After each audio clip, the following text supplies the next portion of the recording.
by taking a new video on topic pleiotropy and polygenic inheritance. This is a topic from the unit genetics and it is for the class 12th biology. So we'll study as already you have gone through the topics like incomplete dominance, multiple allelism, and codominance. So these topics are like that only. These are also the events or some kind that type of phenomena.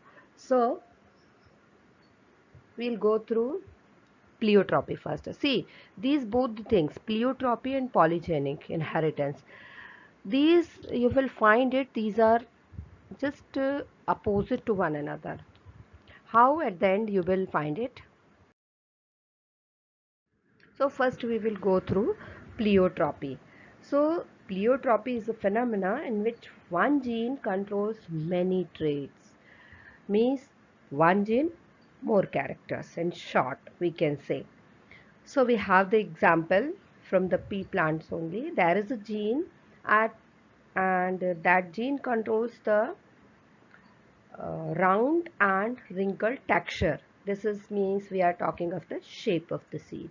Okay, round and wrinkled texture of the seeds, and the same gene influence the expression of starch grain size in the same seeds.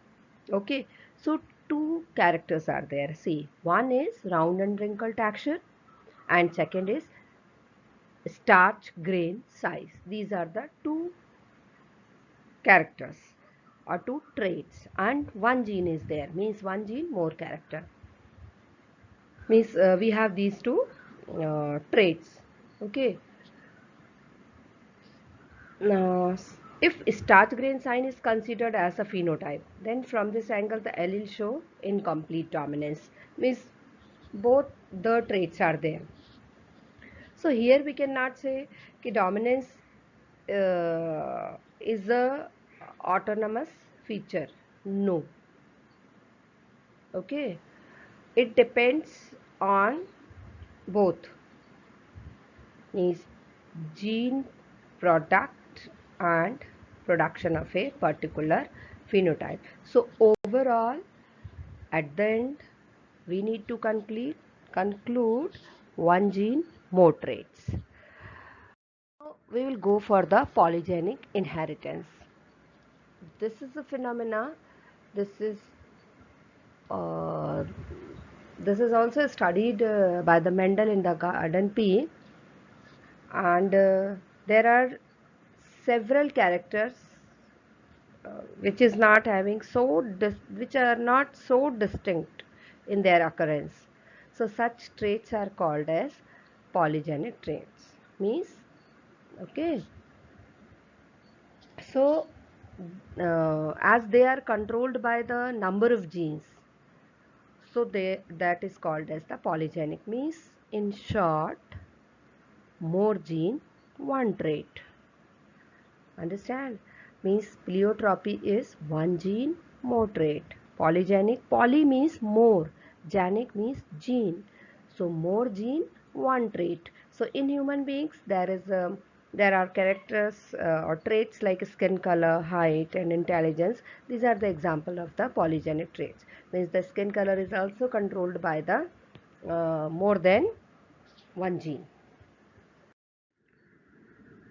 And this polygenic inheritance, this also takes into the account the influence of the environment, and it is also called as the quantitative inheritance, as characters can be quantified like amount of pigment, like the skin color. It is just determined by the amount of the pigment only. Okay, how dark complexion or skin color will be depends on the quantity or amount of the melanin pigment. So this is one of the example, uh, and it is believed that skin color is controlled by the three different genes, and the genes are A, B and C. So means more the dominant characters are there, okay, means more the dominant genes are there. If the dark color is there, that is because of the dominance, means darkness is dominant over the light skin color. Okay, so alleles for these three genes will be there. We have an example or a cross. See here, the as I told you that the darkness is the dominating character. Okay, so there is a mating between the darkest and the lightest. So see, in the darkest all the letters are capital, and you know it very well. Capital letters means we are talking of the dominant gene. So A, B, C all are dominating genes, and in contrast there is lightest, that is all are small genes. So in the F1 generation, intermediate skin color is obtained. And further, this depends on the presence of alleles. More the dominating alleles are there, dark color will be there, and more the recessive alleles are there, so lightest color